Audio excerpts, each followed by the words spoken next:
안녕하세요. 광교고입니다. 대선이 이제 보름 남았습니다. 대선도 중요하지만 대선 결과에 따라서 사실은 국가 부채가 상당히 심각한 수준으로 늘어날 가능성이 높습니다. 지난 금요일에 무디스가 미국의 국가 신용 등급을 최고 등급인 AAA에서 AA1으로 다운그레이드 시켰습니다. 이미 뭐 스탠다드 앤 푸어스와 피치는 예전에 다운그레이드 시켰고요. 요번에 이제 세계 3대 신용평가사 중에서 마지막으로 이제 무디스가 미국의 국가 신용 등급을 낮췄습니다. 국가 신용 등급이 왜 중요하냐 하면요. 모든 채권을 발행할 때 이 국가 신용 등급보다 높은 등급을 받을 수는 없습니다.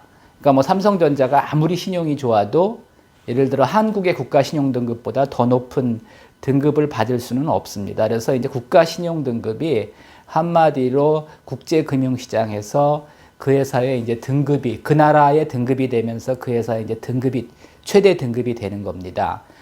이런 배경은 제가 지난 11월에 한번 말씀드렸듯이 미국 국가 부채가 제가 지난 11월에 미국 국가 부채가 36조 달러를 넘었다고 이제 말씀을 드렸는데 지금 이제 6개월 됐는데 36.8조 달러가 됐고요. 곧 37조 달러를 돌파합니다. 아마 다음 달이면 돌파합니다. 거의 매일 50억 달러씩 늡니다. 매일 7조씩 늡니다. 그러니까 미국 얘기입니다. 미국 얘기. 미국의 국가 부채가 곧 37조 달러를 돌파하고요. 하여튼 우리나라 돈으로 5경 원입니다. 그러니까 조가 5만 개죠. 5만 조입니다. 그러니까 이게 이렇게 늘어난 게 뭐 하여튼 최근에 꾸준히 늘었지만은 2008년 그러니까 오바마 대통령이 출마할 때만 해도 10조 달러밖에 안 됐습니다. 물론 이제 늘기 시작한 거는 오히려 조지 부시 주니어 때부터 늘었습니다. 걸프전 하면서. 근데 하여튼 2008년만 하더라도 10조 달러 정도밖에 안 됐는데 불과 지금 이제 17년 만에 엄청나게 늘었습니다. 36.8조 달러. 연간 이자만 1조 1,300억 달러입니다. 그러니까 이제 부채가 많아도 상관은 없는데 적어도 이자를 상환할 능력은 있어야 되는데 지금 미국 정부가 이자를 상환할 능력도 없기 때문에 계속 원금 이자가 늘어나는 겁니다. 현재 이제 GDP의 123%고요. 요거는 US 데트 클락 통계이기 때문에 그냥 일반적으로 언론에 나오는 거랑은 약간 차이가 있습니다. 언론에 나오는 건 요거보다는 조금 작게 나옵니다. 이거는 실시간 예측치입니다. 그래서 하여튼 조금 일반적인 통계보다는 좀 높게 나오는데 뭐 이게 현재 실제 미국의 부채입니다. 반면에 이제 워렌 버핏의 버크셔 해더웨이는 지금 이제 자산이 한 1조 정도 되는데 1조 달러 정도 되는데 지금 현금을 3,480억 달러를 소유하고 있습니다. 현금성 자산. 그러니까 뭐 이게 다 현금은 아니고 이제 현금성 자산이라는 거죠. 그러니까 뭐 MMF나 뭐 단기 채권이나 이런 걸 가지고 있는 거죠. 근데 그거를 3,480억 달러를 보유하고 있습니다. 약 500조죠. 왜 워렌 버핏은 투자를 안 하고 이렇게 현금성 자산을 가지고 있느냐? 뭐 주식은 비싸다고 보는 거고 하여튼 미국 국채도 그렇게 안전하지 않다고 보는 거죠. 특히 이제 미국은 결국은 달러 강세, 미국 주식시장 강세, 그 다음에 뭐 채권 강세가 이게 맞물려 있는데 그동안은 하여튼 뭐 달러 강세 상황에서 주식시장도 잘 올라왔고요.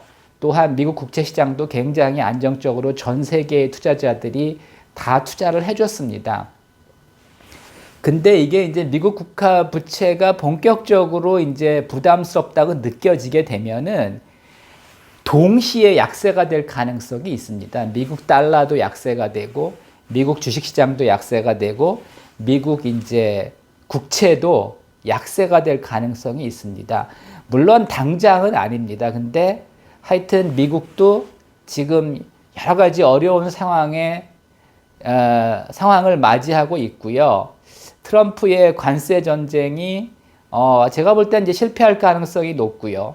그 다음에 뭐 지금 사실 잘 안 되고 있고, 그 다음에 그 트럼프가 미국 제조업을 살리겠다라는데 미국 제조업이 결국은 경쟁력이 없어서 그렇게 된 건데 하루아침에 이렇게 살아날 수 있는 그런 문제가 아니죠. 그래서 오히려 트럼프의 관세 전쟁이 이런 사태를 더 악화시킬 가능성이 높다고 봅니다. 뭐 남의 나라, 뭐 미국이 남의 나라 얘기만은 아니고요. 미국 경제는 한국 경제에도 굉장히 큰 영향을 미치기 때문에 뭐 그냥 남의 나라 얘기 뭐 이렇게 신경 쓰냐 이렇게 생각할 수도 있지만 우리가 미국을 신경을 안 쓸 수는 없습니다. 뭐 예를 들어 뭐 이태리나 뭐 스페인이나 이런 데는 크게 신경 안 써도 되지만 미국 경제는 우리와 워낙 관계가 높기 때문에 신경을 안 쓸 수는 없습니다. 지금 한국 상황은 어떤가요? 한국도 이제 국가 부채가 만만치 않습니다. 일단은 정부에서 발표하는 국가 부채는 25년 작년 말 기준으로 한 1,200조 정도고요. 25년 말 기준으로 이제 1,280조입니다. 요거는 요번에 이제 집행하는 추경을 포함한 겁니다. GDP의 48% 정도고요. 그래서 2017년에는 그러니까 이제 박근혜 정부 말기에는 660조밖에 안 됐습니다. 근데 지금 거의 2배가 늘어난 거죠. 물론 이제 코로나 영향이 컸습니다. 미국도 이제 코로나 때문에 사실은 뭐 10조 달러 이상 늘어났다고 봐야 되고요. 우리도 이제 코로나 영향이 컸던 건 사실입니다. 근데 하여튼 글쎄 제 생각은 코로나가 났을 때 조금 고통을 견디는 쪽으로 갔어야 되는데 모든 대통령들이 자기 임기 중에 경기가 침체하는 걸 원하지 않기 때문에 트럼프 1기도 그냥 뭐 경기 부양을 적극적으로 했고요. 뭐 문재인 정부도 결국은 돈을 많이 풀어서 경기 부양을 했습니다. 그래서 그동안 뭐 그런 대로 요즘 이제 여러분들이 이제 그런 말씀들을 많이 합니다. 오히려 코로나 때보다 안 좋다. 코로나 때는 실제로 돈을 많이 풀어서 그렇게 나쁘지 않았습니다. 근데 요즘은 이제 돈을 안 푸니까 굉장히 어려운 겁니다. 우리나라 신용등급은 현재 AA2입니다. 그러니까 미국 AA1 바로 아래입니다. 이게 AAA가 이제 가장 좋은 거고요. 그 다음 요게 두 번째, 요게 세 번째. 그래서 아직은 신용등급이 좋은데 이게 이제 국가 부채라는 게 나라마다 구조가 다릅니다. 특히 이제 미국 같은 경우는 연금 부담, 국가가 연금에 대해서 책임을 지지 않죠. 국가연금이 없고요. 국민연금도 없고 국민건강보험도 없습니다. 그래서 미국은 그런 부담은 없는데도 지금 이렇게 이제 부채가 있습니다. 물론 메디케어와 메디케이드 같은 거는 뭐 비슷한 건 있는데 하여튼 우리나라와 같이 국민연금, 국민건강보험은 없습니다. 그래서 이제 그런 부담은 없는데도 불구하고 이렇게 이제 미국의 국가 부채가 많이 늘었고요. 우리나라는 사실 여기에 국민연금 관련 부채, 만약에 이제 국민연금이 고갈되면은 사실은 국가가 그거를 책임져 줘야지 국가가 그거를 난 몰라 내가 책임질 일 아니야 이렇게 얘기할 수는 없습니다. 물론 국가가 현재법으로는 그냥 직접적으로 국민연금이나 국민건강보험을 지불해야 될 의무는 없지만 국가가 주도한 정책이기 때문에 그거를 지불하지 않을 수는 없습니다. 그래서 이제 여러 가지 통계가 있습니다. 뭐 지금 우리나라 국가 부채가 뭐 하여튼 1280조라고 하지만 실제로 뭐 3000조다, 4000조다 이렇게 얘기하는 분들도 있는데 그거는 이제 국민연금이나 국민건강보험, 뭐 공무원연금, 그 다음에 군인연금 이런 것들을 현재 기준으로 무조건 이제 계산을 하면은 뭐 3000조, 4000조도 나올 수도 있습니다. 근데 이제 미국과 같은 기준을 적용할 경우 이제 요 통계가 US 데트 클락이라는 미국의 이제 공공재단 자료거든요. 근데 거기랑 같은 기준을 적용할 경우 우리나라의 국가 부채는 현재 1.15조 달러.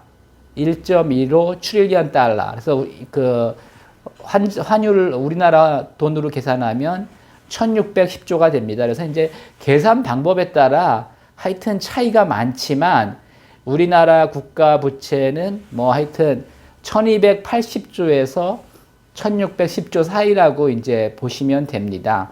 뭐 그 나라마다 특히 이제 우리나라는 그 국민연금도 있고요.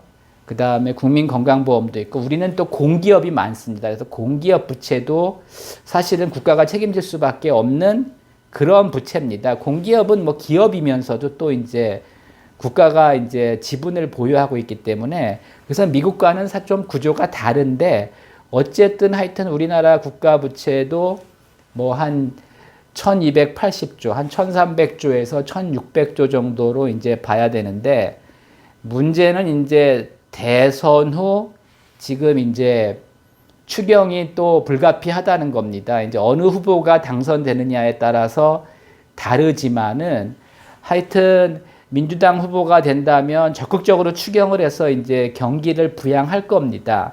근데 이제 제 생각은 최소한 30조 정도는 할 것 같고요. 그 이상 할 수도 있고요.